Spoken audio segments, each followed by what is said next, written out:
요즘 부동산 시장에서 많은 분들이 정말 복잡한 상황에 빠져 계시더라고요. 청약이냐, 재개발이냐 사이에서 결정을 못 내리고 계세요. 부모님 말씀 듣고 빌라나 오피스텔 사놨는데 토지거래 허가제에 딱 걸려버려서 팔지도 못하고 정리도 안 되는 분들 진짜 많아요. 무주택자면 쉽게 살 것 같잖아요. 근데 청약이 나을지, 재개발이 나을지, 신축이 나을지 판단하기가 진짜 쉽지 않거든요. 신축 아파트가 좋다는 건 누구나 다 알죠. 근데 문제는 서울 신축 아파트 대부분이 이미 가격이 많이 올라버렸다는 거예요. 아직 안 오른 신축도 있긴 있어요. 근데 그런 곳들은 전국적으로 유명한 소위 말하는 욕세권 지역은 아니에요. 신축을 사자니 추격 매수 같아서 불안하고 구축을 사자니 차라리 외곽 신축이 낫지 않나 하는 고민이 계속 반복돼요. 재개발 사자니 안 되면 어떡하나 걱정되고 재건축은 진행될지 불확실해서 결국 청약으로 다시 돌아오게 되더라고요. 지방은 외롭다고들 하는데요. 부산, 울산, 창원 같은 부울경 지역은 요즘 분위기가 상당히 괜찮은 편이에요. 부산에서도 신축 아파트들 분위기 좋고요. 분양권들도 지금 엄청 빠르게 소진되고 있는 상황이에요. 근데 15년에서 20년 된 구축 아파트 가지고 계신 분들은 자기 집값이 안 오른다고 불만이 많으시더라고요. 이게 바로 똘똘한 한 채, 트렌드의 역설이에요. 좋은 물건만 오르고 나머지는 소외되는 양극화가 심해지고 있거든요. 예전에는 조금 실수해도 온기가 퍼져왔는데 지금은 똘똘한 한 채 안 사놓으면 완전히 소외당하는 장이 됐어요. 코스피가 오른다고 해도 삼성전자랑 하이닉스 안 가진 분들은 크게 체감 못 하시는 거랑 똑같은 이치예요. 반도체 두 종목이 시가총액의 30%가 넘으니까. 이 종목들만 올라도 코스피 지수는 올라가는 구조인 거죠. 똘똘한 한 채, 정책은 사실 부자들을 더 부자로 만드는 정책인데 많은 분들이 이걸 잘못 이해하고 계세요. 서울시장은 12월 들어서 약간 조용해졌는데요. 이건 뭐 연말이니까 당연한 현상이라고 볼 수 있어요. 크리스마스에 연말연시에 가족들이랑 시간 보내야지. 누가 이 추운 날씨에 남의 집 보러 다니겠어요. 부동산 고관심자들이 먼저 움직이고요. 한두 달 후에 통계에 반영되면 그때서야 일반 대중들이 움직이기 시작해요. 일반 대중들의 거래는 날씨랑 학교 방학 같은 요소에 크게 영향을 받거든요. 대부분의 분들이 중개사 두세 곳만 돌아보고 권유에 따라서 구매 결정 내리시는 경우가 많아요. 집사는 훈련을 해본 사람이 거의 없잖아요.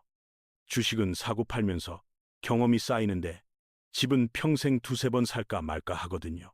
첫 매수를 40대나 50대에 하시는 분들도 많아서 부동산 경험이라고는 전월세 계약밖에 없는 경우가 대부분이에요. 언론에서 집값 폭등한다고 난리가 났을 때 비로소 움직이는 게 일반적인 패턴이더라고요. 연말에는 송년회랑 신년 준비로 다들 바쁘고요. 1월, 2월 설날 전후로 다시 시장이 움직이기 시작해요. 지금은 하락 전환된 게 아니라 상승세가 낮아진 것뿐이에요. 시간 끈다고 유리해지는 건 아니거든요. 지금 돈이 엄청나게 풀리고 있는데요. 그 돈을 받아줄 자산을 사놓지 않으면 진짜 방법이 없어요. 주식이든 코인이든 부동산이든 남들이 인정해줄 만한 대세적인 자산을 가지고 있어야 유리해요. 적금이랑 청약 통장에만 돈 넣어두고 순자산 2억 3억 되는데 실제 투자는 2천 3천만 원인 분들 진짜 많거든요. 유동성이 늘어날 때 내 자산 증가 속도가 남들보다 느리면 결국 상대적으로 뒤처지게 되는 거예요.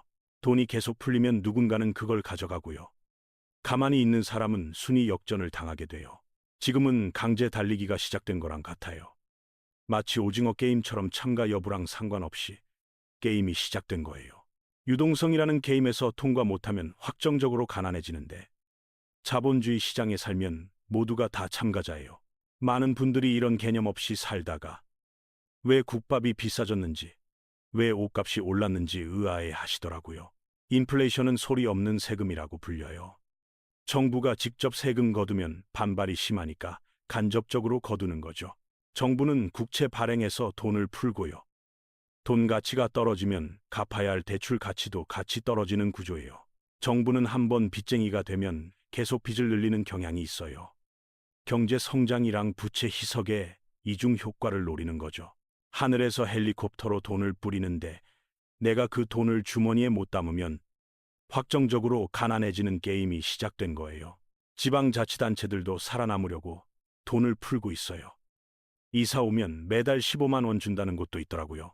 근데 모두가 15만 원 받으면 아무도 안 받은 거랑 같은 효과가 나고요. 결국 격차만 더 벌어지게 돼요. 많은 분들이 직장이 돈 그릇이라고 착각하시는데 진짜 돈 그릇은 사업이나 투자예요. 직장 다니면서 돈 모으고요. 그 돈으로 투자라는 그릇을 사서 빗물처럼 쏟아지는 돈을 받아야 해요. 근데 많은 분들이 그릇 없이 휘발성 소비에 돈을 써요. 여행은 며칠 만에 수백만 원이 사라지는 대표적인 예죠. 차는 그래도 10년은 탈 수 있잖아요. 근데 여행은 사진 안 찍으면 2주 후면 기억조차 휘발돼 버려요.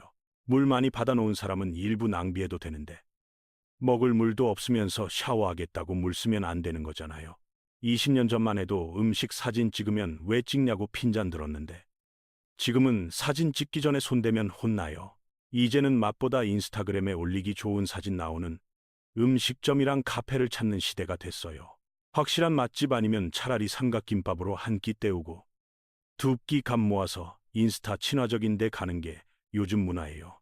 가치라는 건 시대에 따라 변해요. SNS 같은 플랫폼 등장이나 정책 변화가 사람들 가치관을 바꾸기도 하거든요. 과거에 어땠는지는 중요하지 않아요. 왕년에 잘했든 못했든 지금부터 잘하면 되는 거예요. 사람은 실수할 수밖에 없잖아요. 중요한 건 넘어졌을 때 빨리 털고 일어나는 거예요. 근데 대다수는 넘어질까봐 아예 시도를 안 해요. 그냥 서 있겠다고 하면 확정적으로 가난해지는 거예요. 돈의 흐름이라는 게 있는데요. 그 흐름의 길목에 먼저 가 있으면 돈을 받을 수 있어요. 근데 대부분의 분들은 자산이 집 하나뿐이고요. 그마저도 돈의 길목이랑은 멀리 떨어져 있는 경우가 많아요. 똘똘한 한 채 트렌드가 8년째 계속되면서 좋은 자산 선점 안 하면 완전히 소외당하는 시대가 됐어요. 전국적으로든 우리 동네에서든 똘똘한 거 안 사놓으면 양극화 시대에 뒤처질 수밖에 없어요. 부동산만 사라는 게 아니에요. 어떤 형태로든 유동성 잘 챙길 수 있는 무언가를 반드시 사놔야 해요. 2월쯤 되면 날씨가 따뜻해지면서 시장에도 다시 온기가 돌 거로 예상돼요. 지금 당장 집값 떨어지는 건 아니에요. 상승세가 잠시 주춤한 것뿐이니까 너무 안심하지 마세요. 결국 이 게임에서 살아남으려면 정신 똑바로 차리고 자산을 잘 배치해야 한다는 게 핵심이에요. 자본주의 시장에서 태어난 이상 이 게임은 선택이 아니에요. 어떻게든 살아남아야 하는 필수 과제예요.